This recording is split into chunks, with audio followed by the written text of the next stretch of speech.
फिजिसिस्ट्स कहते हैं कि समय फोर्थ डायमेंशन है, मगर यह उन तीनों जैसा नहीं है जिसमें हम रहते हैं। स्पेस में मैं इस जगह पर यहां से यहां तक आ सकता हूं और फिर पलटकर वापस भी जा सकता हूं।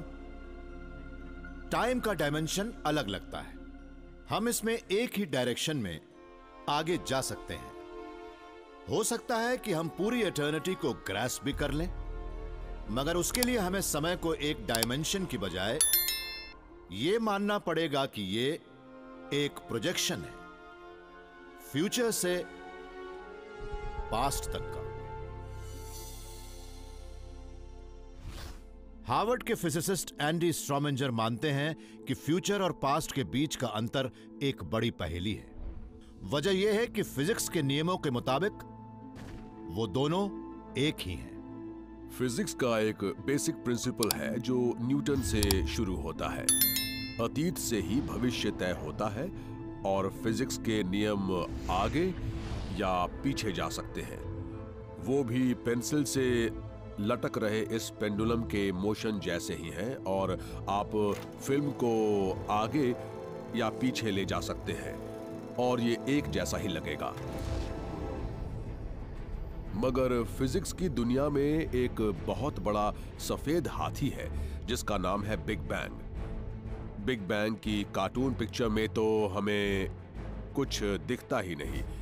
ऐसा लगता है जैसे किसी ने एक स्विच दबाया और उसके तुरंत बाद हमें वो सारी चीजें नजर आने लगी जिन्हें हम जानते पहचानते हैं। इस तरह से हमें अपने ब्रह्मांड का अतीत और भविष्य अलग अलग लगता है। इस गलतफहमी को दूर करने के लिए एंडी ने समय के डायमेंशन को बिल्कुल अलग तरह से देखा, एक होलोग्राम के रूप में। होलोग्राम्स असल में एक 2 डायमेंशनल प्लेट होते हैं जिससे स्पेस का तीसरा डायमेंशन उभरता है। एंडी ने सोचा कि अगर वो इसे स्पेस की बजाय समय पर आजमाएं तो क्या होगा। शायद समय का डायमेंशन एक होलोग्राफिक प्रोजेक्शन ही है। समय असल में एक इल्यूजन है और हमारे पूरे ब्रह्मांड में एक होलोग्राम ही है और वो समय के छोर पर रखा है और वो उल्टा प्रोजेक्ट हो रहा है जिससे हम बिग बैंग से लेकर आज तक के वक्त को देख पा रहे हैं। उस होलोग्राम में हर वो चीज है जो ब्रह्मांड में थी या रहेगी और वो इस आइस क्रिस्टल जैसा ही है। एंडी के मुताबिक ये भविष्य में है और अतीत में इंफॉर्मेशन को प्रोजेक्ट कर रहा है। ये स्कल्पचर उस होलोग्राफिक प्लेट जैसी है जिसमें ब्रह्मांड की पूरी जानकारी है। जब मैं इसे ध्यान से देखता हूँ तो मुझे एक एक डिटेल नजर आता है। मैं जैसे जैसे समय के लिहाज से दूर जाता हूँ वैसे वैसे वो कम से कम होते जाते हैं और वहां पर ब्रह्मांड में जानकारी भी बहुत कम मिलती है। हम एक होलोग्राफिक प्लेट से जितना दूर जाते हैं हमें जानकारी भी उतनी कम मिलती है। ऐसे ही जब हम आज से दूर अपने अतीत में जाते हैं, प्लैनेट्स, स्टार्स और गैलेक्सीज वाले एक कॉम्प्लेक्स यूनिवर्स में, तो हम अपने उस अतीत में पहुंच जाते हैं जहां आज से अरबों साल पहले हमारे ब्रह्मांड में सिर्फ गैसों के बादल ही थे।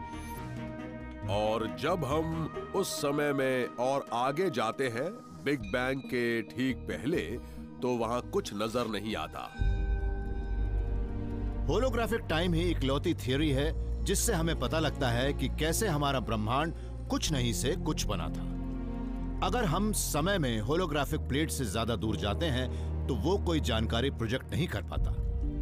बिग बैंग से पहले ब्रह्मांड में हमें कोई जानकारी नहीं मिलती। होलोग्राफ से बनने वाले इस ब्रह्मांड में बिग बैंग है ही नहीं। ऐसा कोई खास वक्त नहीं है जब अचानक ही सारी चीजें बन गई, बल्कि वहां लगातार होने वाले बैंग नजर आते हैं जो शून्य से शुरू हुए और भविष्य में एक के बाद एक टकराते रहे। अतीत में कुछ नहीं था मगर भविष्य में सब कुछ है। एंडी का इसके पीछे का हिसाब किताब बड़ा ही कॉम्प्लेक्स है। होलोग्राफिक टाइम किसी नॉर्मल डायमेंशन जैसा नहीं है। जैसे जैसे हम भविष्य में आगे बढ़ते हैं, समय का वही इंक्रीमेंट हमें कम से कम दूर ले जाता है। इस तरह होलोग्राफिक प्लेट तक पहुंचने में हमें इन्फिनिट टाइम लग सकता है। इस तस्वीर के मुताबिक हमारा ब्रह्मांड भविष्य में बढ़ता रहेगा और वो बड़े से बड़ा होता जाएगा और नए नए एलिमेंट्स भी बनाएगा। हम ये नहीं जानते कि वो हमारे ब्रह्मांड को डिस्क्राइब करता है, हम उससे काफी दूर हैं, मगर हम ये जानते हैं कि हम उसके बारे में मैथमेटिकल प्रिसिशन और कंसिस्टेंसी के साथ डिस्कस कर सकते हैं। वहां से एक नई शुरुआत होगी। क्या हमारा ब्रह्मांड वाकई कभी खत्म नहीं होगा? इसका जवाब डिपेंड करता है उसके ऊपर जिससे सवाल पूछा गया है। कुछ लोग कहेंगे कि यह कभी खत्म नहीं होगा, तो कुछ का जवाब होगा कि यह खत्म हो जाएगा। मगर कुछ फिजिसिस्ट ऐसे भी हैं जो कहेंगे कि हम ये तय कर सकते हैं कि कौन सही है, क्योंकि ब्रह्मांड का भविष्य शायद हमारी ओर बढ़ा चला रहा है। तो क्या एटर्निटी वाकई एक सच्चाई है? क्या हम ये कह सकते हैं कि हमारा आज और कल हमारे आने वाले कल के एको हैं? अगर बात यही है, तो आप ये क्यों नहीं जानते कि मैं आगे क्या कहने वाला हूं? सच तो यह है कि एक साइंटिस्ट को लग रहा है कि उन्हें इस बात के सबूत मिल गए हैं कि फ्यूचर का असर प्रेजेंट पर होता है और हमारे ब्रह्मांड का अंजाम ठीक हमारी ही नजरों के सामने है।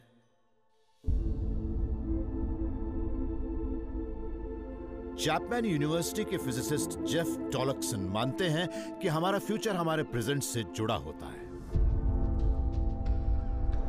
समय, इटर्निटी और समय के खत्म होने की बात, ये कुछ ऐसे सवाल हैं जिनका जवाब हर इंसान पाना चाहता है, मगर हमें बड़े ध्यान से कुदरत की कई बातें भी सुननी पड़ेंगी, तभी हम सच्ची और बुनियादी बातें जान पाएंगे। जेफ मानते हैं कि ज्यादातर फिजिसिस्ट समय के नेचर को समझ ही नहीं पाए, क्योंकि वो एक्सपेरिमेंट्स पर जोर देते रहे और बड़े बड़े एक्सीलेटर्स में पार्टिकल्स को टकराने की बात करते रहे। अच्छा तो ये होगा कि उनको टकराकर उनके टुकड़े करने की बजाय उन्हें पुश किया जाए। अगर और फिजिसिस्ट्स भी कर्लिंग के खेल पर गौर करें तो कैसा रहेगा? आप भी देख सकते हैं कि यहाँ ये खिलाड़ी क्या कर रहे हैं। ये पत्थर को आगे ले जा रहे हैं और उसके आगे आगे फर्श साफ कर रहे हैं ताकि पत्थर एक खास दिशा में जाए। ये स्वीपिंग भी एक तरह का इंटरैक्शन ही है। इस तरह से ये पत्थर को नहीं छू रहे, बल्कि बर्फ को और स्मूथ बना रहे हैं या उसे थोड़ा सा पिघला रहे हैं ताकि पत्थर एक ही दिशा में बढ़े। जेफ मानते हैं कि इस कर्लिंग के खेल से हम समझ सकते हैं कि ब्रह्मांड में समय काम कैसे करता है। हम इसकी शुरुआत उस वक्त से कर सकते हैं जब आइजैक न्यूटन को इसका आइडिया मिला था। पत्थर अतीत की एक खास जगह से आज की एक खास जगह तक आता है और वो भविष्य की एक खास जगह तक भी जाएगा। तो क्लासिकल फिजिक्स के इस नजरिए से ब्रह्मांड एक बड़ी मशीन जैसा लगता है, एक परफेक्टली ट्यून्ड घड़ी जैसा। मगर करीब 100 साल पहले आया क्वांटम मैकेनिक्स, उसने सब एटॉमिक वर्ल्ड को अनमास्क करके ब्रह्मांड से ये सारी खूबियां छीन ली। अगर इन कर्लिंग स्टोन्स को एटम्स मान लिया जाए तो ये पूरा खेल ही पूरी तरह से बदल जाएगा। क्वांटम वर्ल्ड बिल्कुल अलग है। ये चीजों के क्लासिकल नजरिए से बिल्कुल अलग प्रेडिक्शंस करता है। क्वांटम मशीन्स में हम इन पत्थरों का इस्तेमाल उसी तरह से कर सकते हैं। और देखिए, ऐसा करने पर एक पत्थर बाईं ओर जा रहा है तो दूसरा दाईं ओर। एटम्स की माइक्रोस्कोपिक दुनिया में कुछ भी पक्का नहीं है। एटम्स सॉलिड डिफाइंड ऑब्जेक्ट्स नहीं होते, वो असल में प्रोबेबिलिटीज की वेव्स हैं, और जब हम किसी पार्टिकल को ढूंढते हैं तो वो हमें मिल सकता है। मगर 1960 के दशक में क्वांटम गुरु याकीर अहारोनोव ने सवाल उठाया कि एटम्स इतने अनप्रेडिक्टेबल क्यों माने जाते हैं। यह क्यों नहीं पता लगाया जाता कि वो किसी खास वक्त पर क्या कर रहे हैं। जवाब यह मिला कि इसकी वजह यह है कि फ्यूचर और पास्ट मिलकर प्रेजेंट बनाते हैं। याकीर ने दिखाया कि वो क्वांटम मशीन्स को रिफॉर्मुलेट कर सकते हैं। इसके लिए वो पास्ट और फ्यूचर को बराबर दूरी दे रहे थे। फ्यूचर इंफॉर्मेशन को अभी प्रिंसिपल में तो नहीं जाना जा सकता था, मगर वो शायद प्रेजेंट के लिए रेलेवेंट हो सकता था।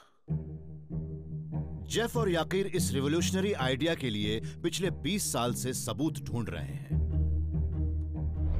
ये अपने मेजरमेंट्स बड़े मॉडरेट तरीके से ले रहे थे। अगर सब एटॉमिक पार्टिकल्स को डायरेक्टली ऑब्जर्व करें तो वो हिल जाता है या गायब हो जाता है। फिर उन्होंने ऐसा किया कि मानो एक डब्बे में पार्टिकल डाल दिए और उसे देखते नहीं थे, उसे अंदर ही वेव ऑफ प्रोबेबिलिटी के तौर पर बढ़ने दिया। जब वो ऐसा कर रहे थे तब उन्हें प्रेजेंट पर फ्यूचर का असर नजर आया। हमारे पास लाल डब्बे हैं जो समय में आगे जा रहे हैं, और अब हमें सोचना है बैकवर्ड इवॉल्विंग स्टेट के बारे में। अब हम इन नीले डब्बों को लेते हैं, इनमें भी वही पार्टिकल हैं जो कि लाल डब्बे में हैं। मगर भविष्य को देखते हुए हम कह सकते हैं कि हम आज बना रहे हैं, क्योंकि इसमें फॉरवर्ड इवॉल्विंग और बैकवर्ड इवॉल्विंग का कॉम्बिनेशन है। भले ही ये बात अजीब सी लगती हो, मगर जेफ, याकीर और उनके साथियों ने लैब में इस आइडिया को टेस्ट किया। इन्होंने सब एटॉमिक पार्टिकल्स को हल्के मैग्नेटिक झटके दिए। उन्होंने उन्हें 2 बजे मापा, फिर 2:30 बजे भी उनकी माप ली। ऐसा उन्होंने कई बार किया। सभी तो नहीं, मगर कुछ पार्टिकल्स को फिर 3 बजे मापा गया। उन्होंने देखा कि उन्होंने 3 बजे जो मेजरमेंट लिया है उसका असर 2:30 बजे ली गई रैंडम रीडिंग्स पर भी था। मतलब फ्यूचर का असर प्रेजेंट पर था, जबकि वो अभी हुआ भी नहीं था। अगर हम प्रेजेंट को समझने की कोशिश करें तो पास्ट ज्यादा रेलेवेंट लगता है, क्योंकि हम उसे जानते हैं, मगर फ्यूचर भी प्रेजेंट के लिए उतना ही रेलेवेंट है जितना कि पास्ट। अभी तक तो ये एक्सपेरिमेंट सिर्फ माइक्रोस्कोपिक लेवल पर ही किए गए हैं और प्रेजेंट पर फ्यूचर का असर बड़ा ही हल्का सा है।